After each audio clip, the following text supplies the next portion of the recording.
अहम बैठक होगी। सीसीएस के बाद कैबिनेट की भी बैठक होगी। तो ये बड़ी खबर आपको बता रहे हैं। आज ये दो अहम और महत्वपूर्ण बैठक होनी है दिल्ली में। और देखिए, पहले सीसीएस की अहम बैठक होगी, उसके बाद कैबिनेट की बैठक होगी।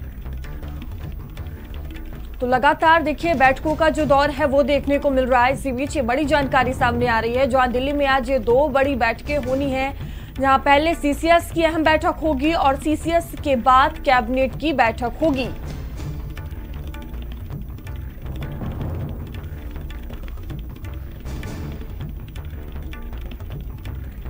तो दिल्ली में ये बैठकें होनी है, जहां सीसीएस की अहम बैठक होगी और इसके बाद कैबिनेट की बैठक होगी।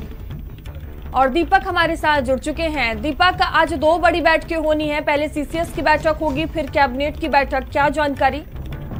बिल्कुल बता दें आपको कि पहलगाम आतंकी हमले के बाद लगातार कई बड़ी बैठकें हो चुकी है, जिसमें आज फिर से दो बड़ी बैठक बुलाई गई है, जिसमें पहली बैठक सीसीएस की होगी और उसके बाद कैबिनेट की एक बड़ी बैठक बुलाई गई है। और यदि हम पहलगाम आतंकी हमले का जिक्र करें तो हमले के बाद ये तीसरी सीसीएस की बैठक होगी और इसमें जाहिर सी बात है सुरक्षा को लेकर के चर्चाएं की जाएगी। कल भी देखा गया था तस्वीर, जब प्रधानमंत्री नरेंद्र मोदी जवानों से मुलाकात करने वहां पे पहुंचे थे और वहां से उन्होंने पाकिस्तान के साथ साथ पूरे विश्व को एक मैसेज दिया था कि भारत अब किसी से डरने वाली नहीं है और ये वो भारत है जो आंख दिखाएगा उसे उसको छोड़ने वाला नहीं है।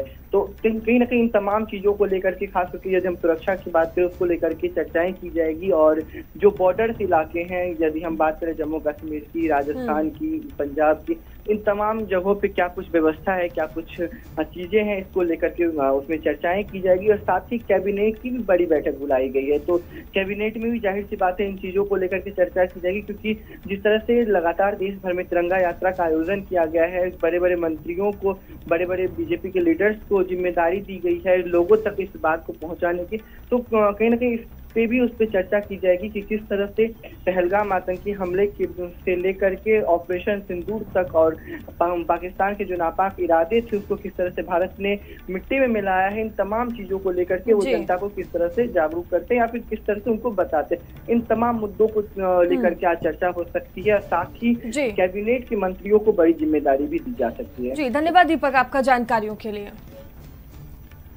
और अगली खबर है बदायूं से।